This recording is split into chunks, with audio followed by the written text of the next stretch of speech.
तो आज हम पढ़ रहे हैं श्रीमद् भागवतम प्रथम स्कंद से 16वां अध्याय है। महाराज परीक्षित ने कलयुग का सत्कार किस प्रकार किया। आज का जो अध्याय है उसका शीर्षक क्या है? महाराज परीक्षित ने कलयुग का सत्कार किस प्रकार किया। तो आज हम चौथे श्लोक में हैं। इसके पहले का जो अध्याय था उसका शीर्षक था पांडवों की सामयिक निवृत्ति। भगवान कृष्ण जो थे वो अपने धाम गोलोक चले गए और पांडवों के जीवन में भगवान कृष्ण एक दिग्दर्शक थे। दिग्दर्शक का अर्थ क्या होता है? दिक् का अर्थ होता है दिशा, दर्शक का अर्थ होता है जो राह दिखाए। तो कौन सी दिशा में कौन से पथ पर जाए ये भगवान स्वयं पांडवों को समझाते थे। तो जब भगवान गोलोक निकल गए, पांडवों को ज्ञात नहीं था, तो आगे हमारे जीवन का उद्देश्य क्या है ये जानने के लिए युधिष्ठिर महाराज ने अर्जुन को द्वारका भेजा। अर्जुन को ज्ञात हुआ कि भगवान गोलोक सिधार गए हैं। तो अर्जुन ये बात पांडवों को पहुंचाने के लिए आए। पांडवों को जब पता चला कि भगवान गोलोक सिधार गए हैं तो आगे जीवन का हेतु क्या है ये उनको पता चल गया कि अभी देह त्याग करना है। तो इसीलिए पांडवों की सामयिक निवृत्ति, उन्होंने क्या किया?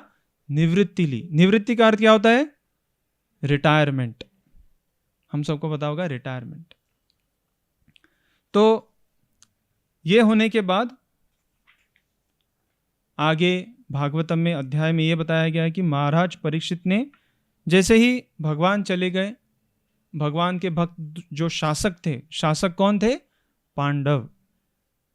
तो पांडवों ने शासन का जो कारोबार था वो परीक्षित महाराज को। परीक्षित महाराज कौन थे? पांडवों के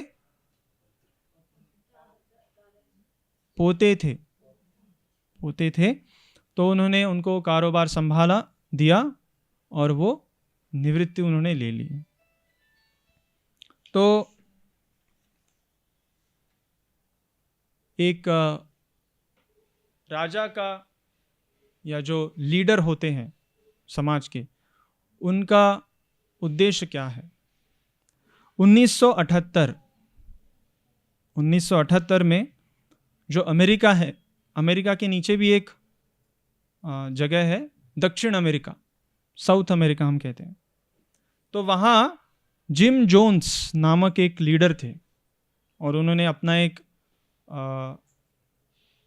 आश्रम नहीं कह सकते लेकिन एक तरह से अपनी एक कम्युनिटी बनाई थी, जिम जोन्स। तो नवंबर का महीना, इसी महीने 1978 में 1978, तो इस साउथ अमेरिका में गुआना करके एक जगह है जहाँ हेलीकॉप्टर से बहुत पुलिस और सब लोग गए। तो उन्होंने देखा कि 918 कितने 918 लोग मर गए हैं। जिम जोन्स जो थे उनके लीडर थे। उन्होंने बताया अपने अनुयायी को कि आप ये विषपान कर लीजिए, हम पुनर्जन्म ले लेंगे। अंधा यथांधैर उपगीयमाना। लीडर जो होते हैं वो भी अंधे हैं और उनके अनुयायी भी अंधे हैं। अंधा यथांधैर उपगीयमाना। उपगीयमाना का अर्थ क्या होता है? पीछे पीछे चलना। तो अनुयायी ऐसे अंधे लीडर के पीछे जाएंगे तो क्या होगा?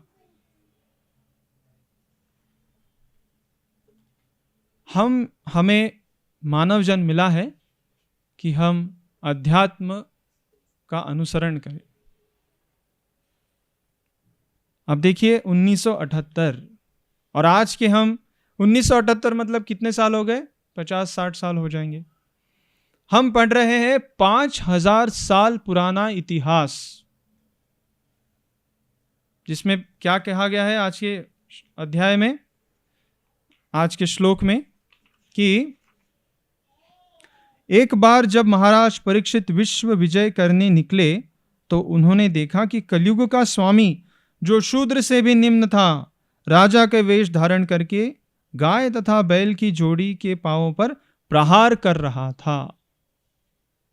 किस पर? मानव पे नहीं, गाय और बैल की जोड़ी के पांवों पर प्रहार कर रहा था। राजा ने उसे पर्याप्त दंड करने हेतु तुरंत पकड़ लिया। ये बहुत महत्वपूर्ण है हमको समझना कि मानव का जो जीवन है, जन्म है, कितना महत्वपूर्ण है और किसे फॉलो किया, किसका अनुयायी बना जाए, किसका अनुसरण करना चाहिए, ये बहुत महत्वपूर्ण है। तो अगर हम देखें कि महाराज परीक्षित विश्व विजय करने निकले, आज का जो श्लोक है उसका शुरुआत है, एक बार जब महाराज परीक्षित विश्व विजय करने निकले। पांडव जो थे वो सिर्फ एक राज्य के शासक थे? नहीं, पांडव जो थे पूरे विश्व के शासक थे और उन्होंने वो कारोबार परीक्षित को दिया। तो परीक्षित को जब कारोबार मिला तो ऑलरेडी वो पूरे विश्व के राजा थे। तो यहां कैसे समझा जाए प्रभु कि परीक्षित महाराज विश्व विजय करने निकले, जबकि वो ऑलरेडी विश्व विजय, उनका पूरा विश्व के राजा है वो। तो प्रभुपाद बहुत अच्छी तरीके से बताते हैं,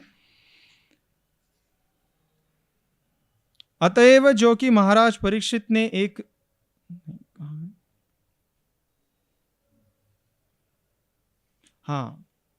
उनका बाहर जाने का उद्देश्य यह देखना था कि क्या राज्य का शासन भगवत भावनामय ढंग से चल रहा था कि नहीं।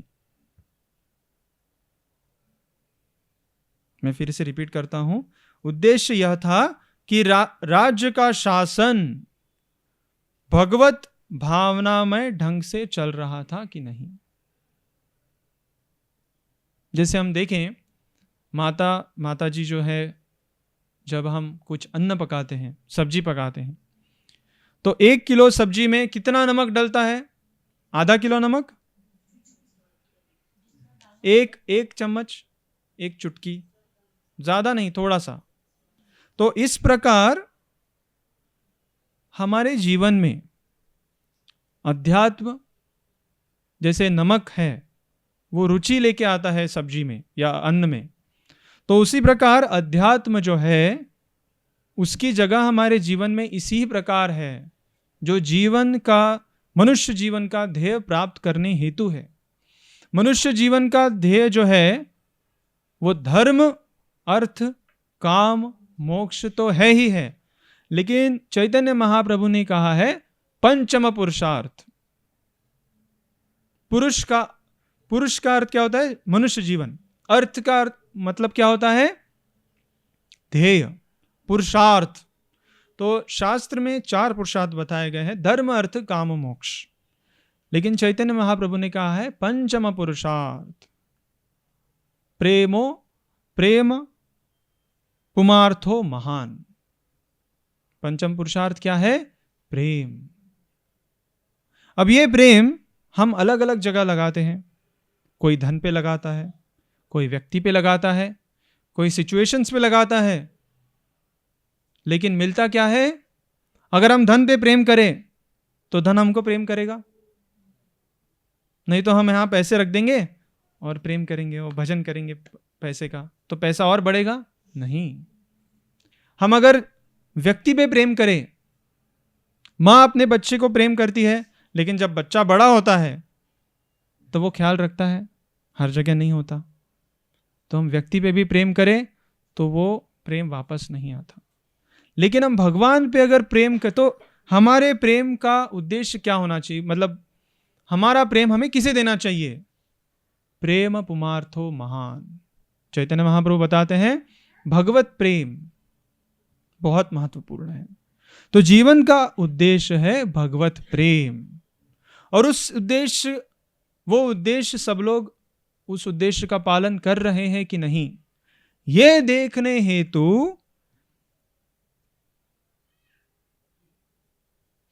परीक्षित महाराज बाहर गए। उनका बाहर जाने का उद्देश्य यह था कि क्या राज्य का शासन भगवत भावनामय ढंग से चल रहा है कि नहीं। तो ये देखने के लिए वो निकले। आज का जो श्लोक है उसकी शुरुआत यहां से होती है, और उसके बाद हम देख रहे हैं कि उन्होंने अपने भ्रमण में ये देखा कि कलयुग का स्वामी कली पुरुष जो राजा के वेश धारण करके बैठा है। कौन है? कली पुरुष राजा का वेश धारण करके बैठा है।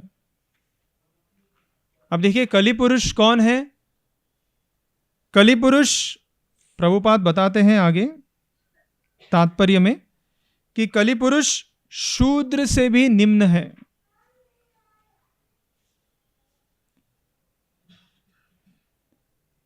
नृपलिंगधरम शूद्रम श्लोक में बताया गया है, शूद्र से भी निम्न है कली पुरुष। तो वो कली पुरुष क्या कर रहे हैं? गाय तथा बैल की जोड़ी के पांवों पर प्रहार कर रहे हैं। कली पुरुष सबसे पहले तो वो राजा के वेश में है। राजा का वेश कौन धारण करेंगे? जो स्वयं राजा है, ब्राह्मण क्षत्रिय वैश्य शूद्र। तो क्षत्रिय जो है वो राजा बन सकते हैं। अब कली पुरुष शूद्र से भी निम्न है। आज के श्लोक में बताया गया है नृपलिंगधरम शूद्रम, और ऐसे शूद्र से भी निम्न व्यक्ति राजा के वेश में है। ये सबसे पहला प्रॉब्लम है जो परीक्षित महाराज ने देखा। दूसरा, घ्नन्तम गो मिथुनम पदा। पदा मतलब पैर, गो मतलब गाय, मिथुनम मतलब बैल। उनके पैर पर घ्नान्तम वह प्रहार कर रहा है। तो दो चीजें हैं, एक तो वो राजा का वेश धारण किए हुए हैं और गाय और बैल के पैर पर प्रहार कर रहे हैं। तो राजा ने उन्हें तुरंत दंड देने हेतु पकड़ लिया। अब हम देखें पूरे आज के श्लोक में तो हमें पता चलेगी दो चीज। कौन सी दो चीजें हैं? सबसे पहले कली पुरुष गाय और बैल को मार रहे हैं, प्रहार कर रहे हैं। और क्योंकि परीक्षित महाराज क्षत्रिय है, वो भी कलिश पुरुष पर तलवार उठाएंगे दंड देने हेतु। तो दोनों जगह मारपीट, तलवारें उठ रही है। तो इस श्लोक में प्रभु जी हम भक्ति को कैसे देखें? आज के श्लोक में हमें वायलेंस को क्या कहते हैं हिंदी में? अत्याचार देख रहे हैं, वायलेंस देख रहे हैं। तो हम इसमें भक्ति कैसे देखें? भक्ति कैसे देखें इसके आगे हम आगे बताएंगे, लेकिन अभी के लिए यह बताएंगे कि परीक्षित महाराज जो स्वयं शुद्ध भक्त थे, राजा थे, राज ऋषि थे, वो यह देखने के लिए बाहर निकले कि भगवत भावनामय ढंग से राज्य कारोबार चल रहा है कि नहीं। और यह देखने के लिए जब वो निकले, उन्होंने देखा सबसे पहले तो गाय जो है वो, अगर हम देखें दो पहलू है यहां कि ब्राह्मण क्षत्रिय वैश्य शूद्र। तो पूरे सोसाइटी को या वर्णाश्रम जो है उसको चलाने के लिए धन कौन कमाते हैं? वैश्य, बिजनेसमैन। और कृषि गो रक्षा वाणिज्यम वैश्य कर्म स्वभावजम। वैश्य का धर्म क्या है? कृषि गो रक्षा वाणिज्य। वाणिज्य का अर्थ है कॉमर्स। तो कमर्शियल एक्टिविटी किस चीज की करनी है? कृषि गो रक्षा। अगर गो नहीं तो फिर वैश्य धन कैसे कमाए? और फिर राजा भी धन कहाँ कमाते हैं? राजा तो टैक्स लेते हैं वैश्यों से, और पूरा जो वर्णाश्रम है उस तरीके से चलता है। तो अगर कली पुरुष गाय पे प्रहार कर रहा है, बैल पे प्रहार कर रहा है, तो सबसे पहले धन का दिक्कत होगा, तो वर्णाश्रम टूट सकता है। और दूसरी चीज, नमो ब्रह्मण्य देवाय गो ब्राह्मण हिताय च, किसी की हत्या करना ब्राह्मण क्वालिटी नहीं है। तो सबसे पहले तो यह है कि गो पे वार कर रहे हैं तो वर्णाश्रम टूट सकता है। दूसरा है कि भगवान श्री कृष्ण के लिए गो बहुत महत्वपूर्ण है। नमो ब्रह्मण्य देवाय गो ब्राह्मण हिताय च, तो गो ब्राह्मण के हित के लिए भगवान स्वयं आते हैं, तत्पर रहते हैं। तो भगवान का भक्त होने के कारण गो को बचाने के लिए परीक्षित महाराज ने कली पुरुष को दंड देने हेतु उनको पकड़ लिया। तो ये दो पहलू हैं। तो जब महाराज परीक्षित गो और बैल को बचाना चाहते हैं तो उसमें भगवत प्रेम है, क्योंकि गाय जो है भगवान को प्रिय है। तो ये बहुत महत्वपूर्ण है, यहां प्रभुपाद बताते हैं।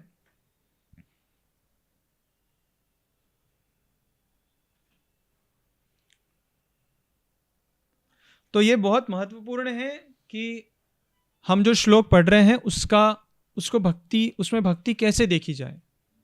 तो आज के श्लोक में जहां हम देख रहे हैं कि हर जगह हिंसा अत्याचार चल रहा है, भक्ति महाराज परीक्षित के क्रिया में है। अगर हम पूरा देखें इस वाक्य को, श्लोक को, तो इसमें कर्ता कौन है? परीक्षित महाराज।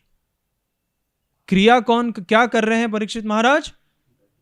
दंड दे रहे हैं कली पुरुष को। और क्रियापद क्या है? जो कली पुरुष है उसको, कली पुरुष जो है उसको दंड देना। तो इसीलिए इस पूरे श्लोक में भक्ति परीक्षित महाराज की जो क्रिया है कि गो रक्षा और वर्णाश्रम की रक्षा, ये बहुत महत्वपूर्ण देखने जैसी है। तो आगे हम देखेंगे कि क्या होता है और कली पुरुष कैसे परीक्षित महाराज को समझाते हैं, बुझाते हैं, वो आगे है। तो महाराज परीक्षित जब पांडवों ने उनको राज्य कारोबार संभालने के लिए दिया, तो शुद्ध भक्त होने के कारण, शुद्ध भक्त का हेतु क्या होता है कि भगवान को कैसे प्रेम दिया जाए, भगवान को खुश कैसे किया जाए। उनकी हर क्रिया भगवान को खुश करने के लिए होती है। तो इसके लिए पांडव जो थे उन्होंने जब निवृत्ति ली तब उन्होंने परीक्षित महाराज में क्या देखा कि उन्होंने कारोबार उनको सौंप दिया? क्योंकि वो शुद्ध भक्त थे।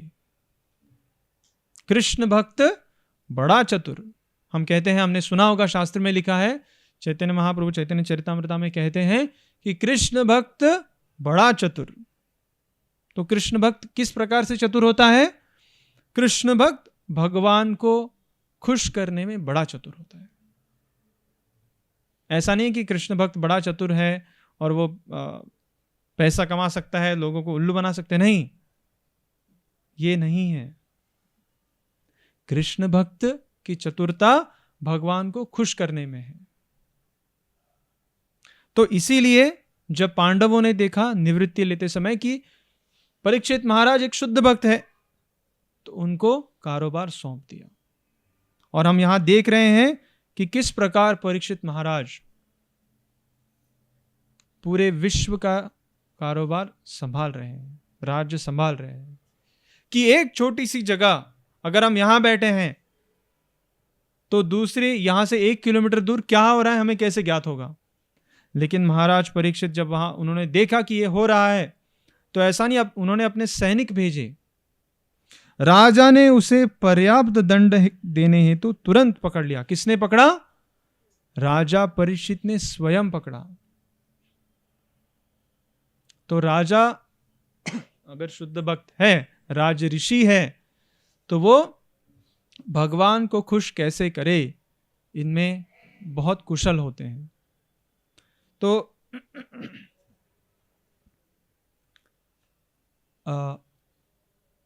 इसी प्रकार रूप गोस्वामी कहते हैं कि प्रापंचिकतया बुद्ध्या हरि संबंधी वस्तुनः, इस प्रपंच में जो भी चीजें हैं, जो भी क्रियाएं हैं, जो भी कुशलताएं हैं, हरि संबंधी वस्तुनः, उसको हरि संबंध में कैसे जोड़ा जाए, हरि के संबंध में कैसे जोड़ा जाए, ऐसी कोई भी वस्तु भक्ति कहलाती है। हरि संबंध ये वस्तु कौन सी है? कृष्ण भावनामृत। कृष्ण के लिए प्रेम कैसे उत्पन्न करें हमारे हृदय में, ये वस्तु पाने के लिए अगर हम किसी भी चीज को हरि संबंध से, भगवान से जोड़ते हैं, तो वो भक्ति कहलाती है। जैसे अगर हमको गाना आता है तो हम कीर्तन कर सकते हैं, वो होती है भक्ति। कई लोगों को खाना पकाना आता है तो वो भी हो जाती है भक्ति। तो इसी तरह हिंसा भक्ति कैसे हो सकती है? महाभारत कितने दिन तक चला? 18 दिन। और कितने लोग मरे? 64 लाख लोग मरे। तो इतने लोग, हिंसा कितनी हुई सोचिए। लेकिन भगवान ने महाभारत के पहले अर्जुन को क्या बताया? भगवत गीता बताई। और भगवान ने स्वयं कहा कि मेरी इच्छा है इन सब लोगों की मृत्यु हो जाए। निमित्त मात्र भव संव्यसाची, आप निमित्त बनिए अर्जुन और यहां रहिए। तो इसीलिए महाभारत भी भक्ति दिखाने हेतु अर्जुन और कृष्णा ने किया हुआ है, पांडवों ने किया हुआ है। भगवान की एक लीला है। तो इसी तरह आज के श्लोक में हम देख सकते हैं कि परीक्षित महाराज की जो क्रिया है, गो और मिथुन को बचाने के लिए, गाय और बैल को बचाने के लिए और कली पुरुष को दंड देने के लिए, वो भी भक्ति ही है। हमारे जीवन में भी हमें बहुत सारी चीजें आती हैं, हम बहुत सारी चीजों में कुशल हैं। अगर हरि संबंधी वस्तुनः हम करें उन चीजों को, उन कुशलताओं को, तो वो भी भक्ति कहलाएगी। तो इसके विषय में आज हमें कहानी सुनाएंगे। कौन से भक्तों को कहानी पसंद है? किन किन लोगों को कहानी पसंद है? सबको कहानी पसंद है। तो आज की कहानी हम बताएंगे री इनकारनेशन के बारे में। री इनकारनेशन को हिंदी में क्या कहते हैं? पुनर्जीवन के बारे में। तो एक बहुत अमीर व्यक्ति होते हैं और उनके जीवन में उनको अध्यात्म में भी रुचि होती है। तो अध्यात्म करते करते उनको हमने देखा होगा कि बहुत सारे पेट्स लोग पालते हैं। पेट मतलब कुत्ता, बिल्ली, इन सबको। तो इसी तरह उनको भी एक पेट पे अटैचमेंट, रुचि आ गई, आसक्ति आ गई। तो ये होने के बाद कई कारणों से उनकी मृत्यु हो गई और अगला जन्म उनको मिला जानवर का।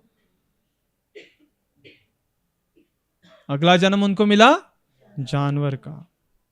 और उस जीवन में क्या होता है कि कभी कभी एक आत्मा को ज्ञात होता है कि उन्होंने पिछले जन्म में क्या किया। तो वो जीवन जब उनको पता चला कि अरे ये सब हो रहा है, तो उन्होंने अच्छे लोगों के साथ रहना शुरू किया और फिर से उनको अगला जन्म मिला मानव का। भागवतम में इसका विवरण, भागवतम में इसके बारे में बताया गया है। ये जो श्रीमंत पुरुष थे उनका नाम था महाराज भरत। वो भी पूरे विश्व के राजा थे और भरत महाराज ने अपने जीवन में अध्यात्म अनुसरण करने हेतु भगवत प्रीति पाने के लिए सब राज्य कारोबार छोड़ के वन में गए। वन में जाने के बाद उन्होंने तपस्या की। गंडकी नदी आपको पता होगी, जो नॉर्थ में आते हैं, उत्तर भारत में आते हैं, जहाँ शालिग्राम भी मिलते हैं।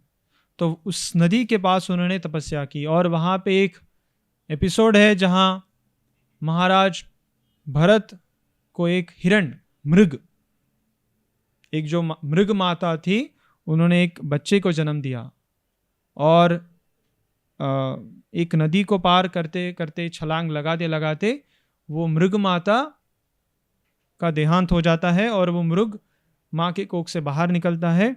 और ये सब महाराज भरत देखते हैं और महाराज भरत उस शिशु मृग से आसक्ति लगा बैठते हैं। और इस आसक्ति के कारण जब वो मृग से आसक्ति उनकी हो जाती है तो वो मृग को बड़ा करते हैं, जैसे माता पिता अपने बच्चे को बड़ा करते हैं। और उसके बाद जब वो मृग देखते हैं कि मृग कहाँ गया, एक दिन मृग नहीं होता और उस समय उनकी मृत्यु हो जाती है, क्योंकि उन्होंने अंत काले च मामेव स्मरण मुक्त्वा कलेवरम, अंत काल में भरत महाराज ने मृग की स्मृति की तो उनको अगला जन्म भी मृग का मिला। और क्योंकि वो भक्ति में थे, आदौ श्रद्धा तथा साधु संगा तथा भजन क्रिया तथा अनर्थ निवृत्ति, फिर आती है निष्ठा, रुचि, आसक्ति, और उसके बाद आता है प्रेम, भाव और फिर प्रेम। तो भरत महाराज भाव स्टेज में थे। भाव, अगर हम देखें आदौ श्रद्धा, हम देखें भक्ति में क्या क्या स्टेजेस होती है। जैसे अभी अगर कोई शिक्षित हुआ है, ग्रेजुएट हुआ है, तो कौन से स्तर से हुआ है? पहली कक्षा, दूसरी कक्षा, तीसरी कक्षा, चौथी, 10वीं, 11वीं, 12वीं, first year, second year, final year, ऐसी स्टेजेस होती है। उसी तरह भक्ति में भी स्टेजेस हैं। भक्ति भी बहुत बड़ा विज्ञान है।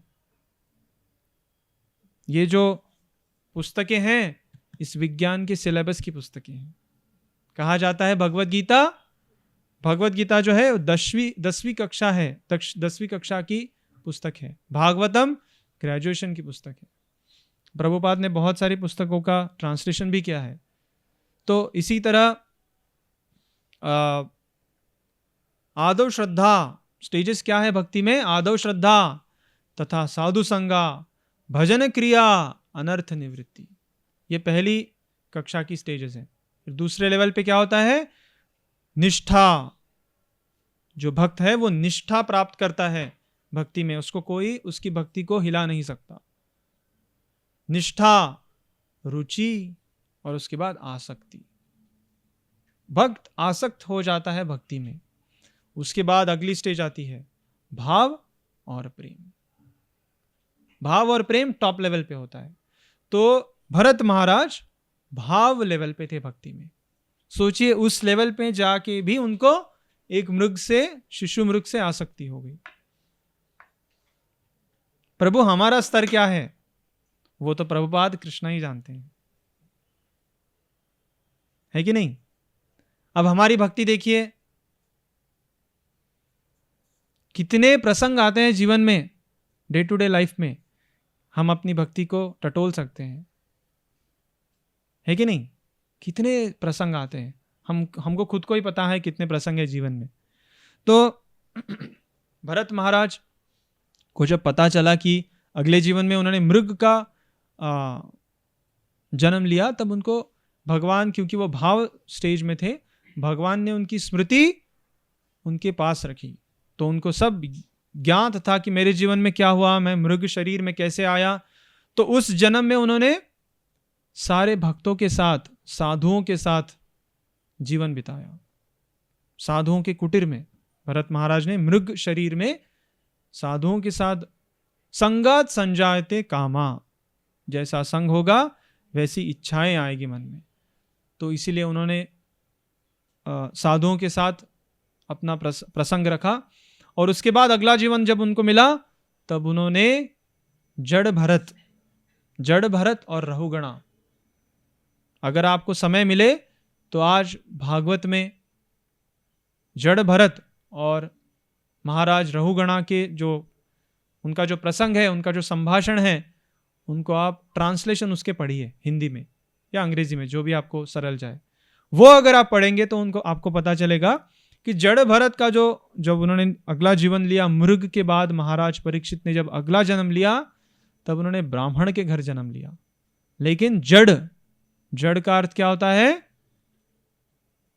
बुद्धि नहीं है जिनको, ऐसे जड़ भरत, उनको इस दुनिया से कुछ लेन देन नहीं है। महाराज भरत ने जब जड़ भरत का जन्म लिया तब उनको सारे जन्मों की स्मृति थी, और उस जीवन में उन्होंने ठान लिया कि मुझे इस प्रपंच से कोई लेन देन नहीं। जैसे कमल का फूल होता है, आपने देखा होगा कमल का फूल कहां उगता है? कीचड़ में। और कीचड़ की या पानी की कोई भी बूंद कमल के पत्तों पे पड़े तो वहीं रहती है? नहीं, नीचे आ जाती है, लुढ़क जाती है। कैसे? क्योंकि इसीलिए कमल के फूल को अध्यात्म में बहुत बड़ा स्थान दिया है। हम जब कहते हैं भगवान के कमल पद, तो क्या कहते हैं? पद्म चरण या चरण कमल, या भगवान के मुख को बोलते हैं तो क्या बोलते हैं? मुखारविंद। हर चीज को कमल के साथ जोड़ा गया है। तो उसी तरह जड़ भरत, जिनके मन में शुद्ध भक्ति थी, शुद्ध भक्ति है, ऐसे जड़ भरत महाराज को जब उनको इस भौतिक जगत से कुछ लेन देन नहीं था, तो उनको पता था कि इसमें रुचि लेने में कोई अर्थ नहीं,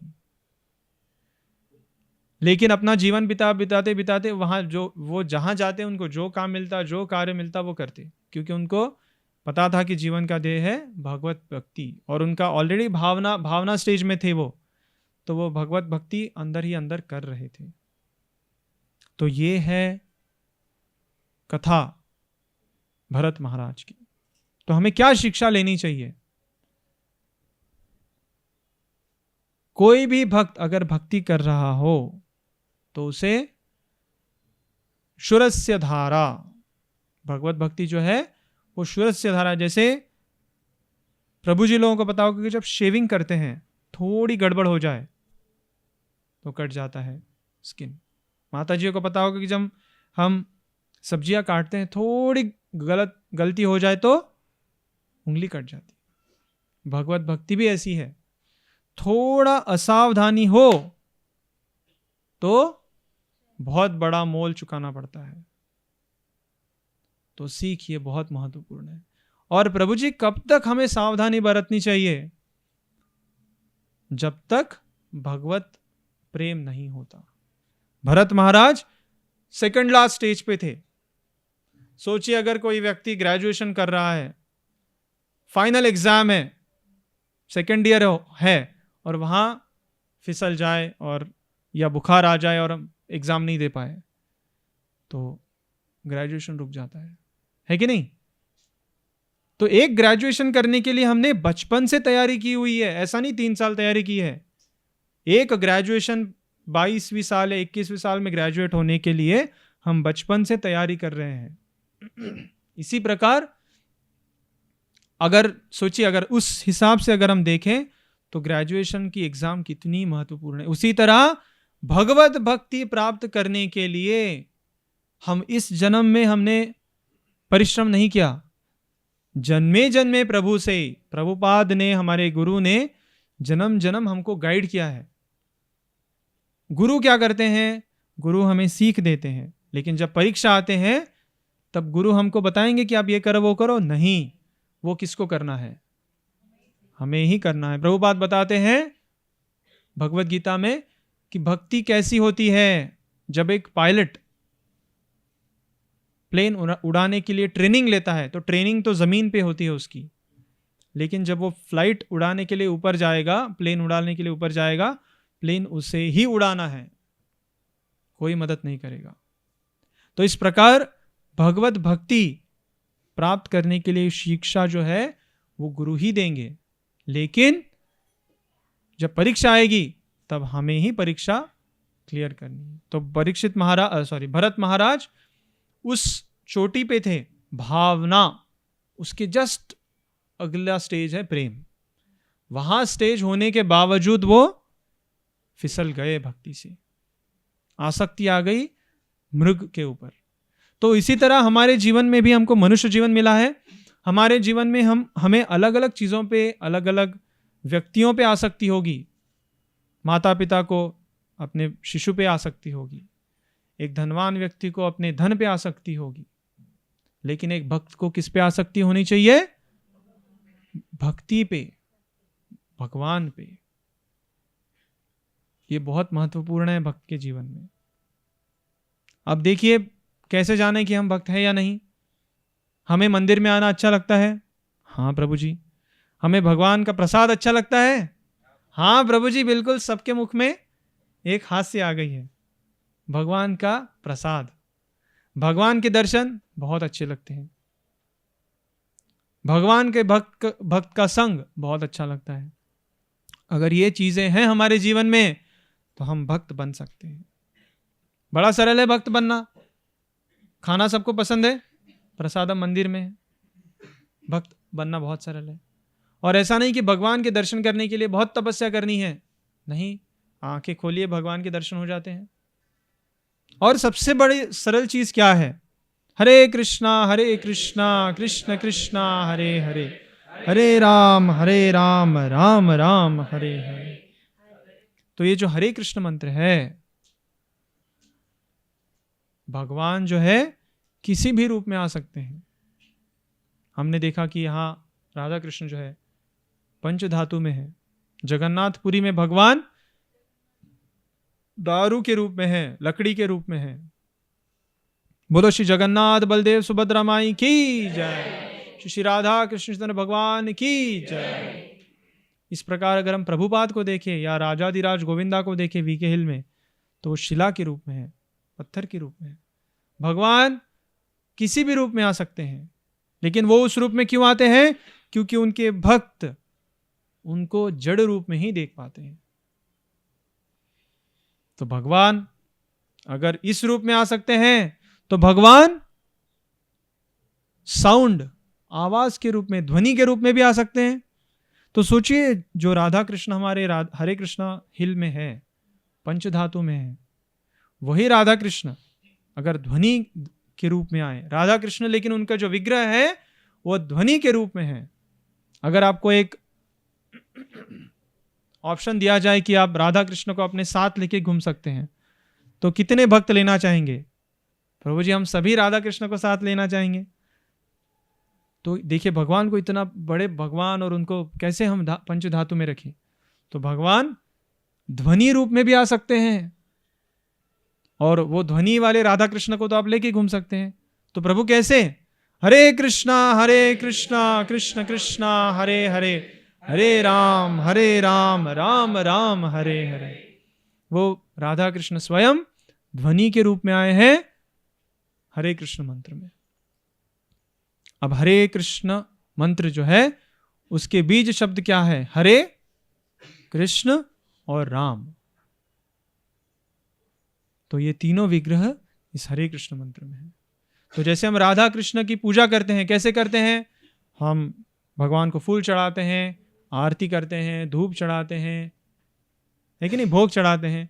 तो उसी तरह इस हरे कृष्ण मंत्र जो भगवान का विग्रह है, ध्वनि विग्रह, उसकी पूजा कैसी की जाए प्रभु? तो उसकी पूजा की जाए सुनने से। जब भगवान की पूजा ध्वनि रूप में, ध्वनि विग्रह में सुनने से करें तो भगवान खुश होते हैं। तो भगवान को क्या क्या चढ़ाया जाए? जैसे हम राधा कृष्ण विग्रह को धूप दीप चढ़ाते हैं, और भोग चढ़ाते हैं, तो ध्वनि विग्रह को क्या चढ़ाया जाए प्रभु? तो हमारा जो अटेंशन है वो भगवान को चढ़ाना चाहिए, हमारी जो फीलिंग्स है, भावना, वो भगवान को चढ़ानी चाहिए। तो ये सब का विवरण श्री मधु पंडित प्रभु ने किया है अपने सोलफुल जपा सेशन में।